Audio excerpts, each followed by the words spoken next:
Is there a profit incentive for law enforcement to do this?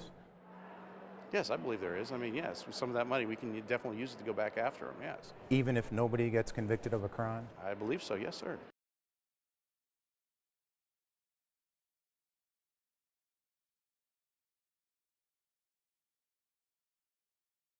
Is that a concern?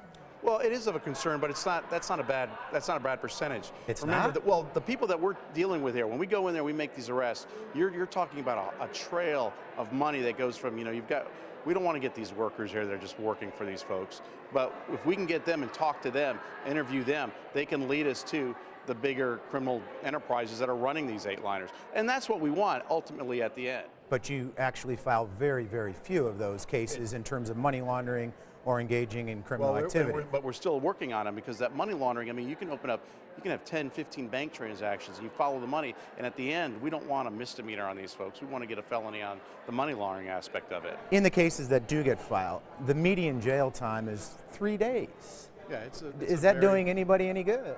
Not really, because most of these folks are going back out there and getting, if we shut down that 8-liner machine, gambling establishment, they'll go to another one. So it's a whack-a-mole game of sorts? Not quite. I mean, we're making a dent in it, yeah.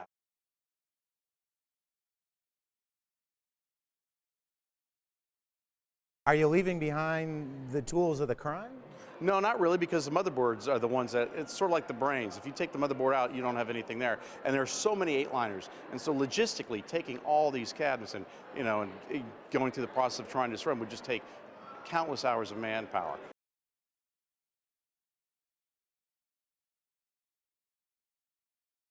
Why is that important? Well, the motherboards and the gambling equipment, we don't want them to get back out there and be reused. So the motherboards are sort of the brains of the unit. We're looking at these 8-lining machines. So we get rid of those, smash those, then really what you have is just a cabinet.